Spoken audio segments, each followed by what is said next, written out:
bar here that goes across these three different tabs is actually the bus bar, and that's what's responsible to tying all of these wires together.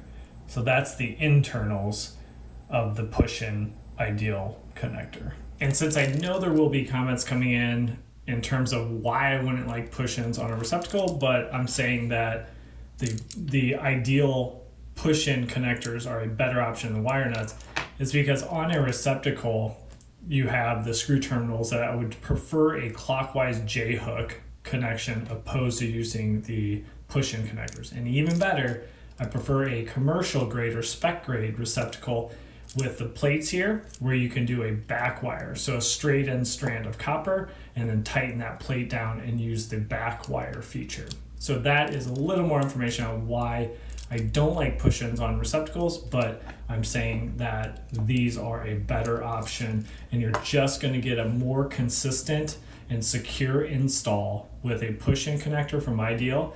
If you're a DIYer that's not doing this on a daily basis compared to a wire nut. But there is the best option, and that is a Wago 221 lever nut.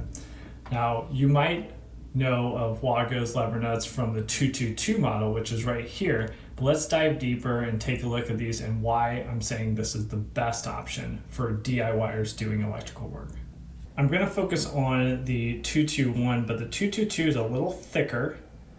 The levers are a bit harder to pull open, and the most important part, it's not transparent. So that's why I prefer the 221 for DIYers. With the lever nut here, all you have to do is just pull the levers up for the number of wires that you have, and we'll do the same application where we have a 14 gauge solid core. We'll insert that in until it hits the back wall. Close the lever, that will secure the wire.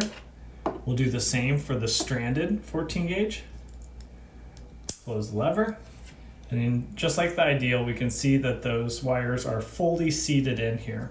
So for me, the 221 easily is the best wire connector because for DIYers, we're not doing this very often. We want to do it safely and securely, and the lever nut on the 221 is the easiest to operate, where you're going to get consistent connections which are secure and safe within your electrical boxes. Now you might not have seen these because, at least in my area, they're not readily available at Lowe's or Home Depot. I can get them at Menards, which is a local home improvement store, but you can also get them online. So down in the description, you'll see the Amazon links to the 221 and also include the 222 just for your reference.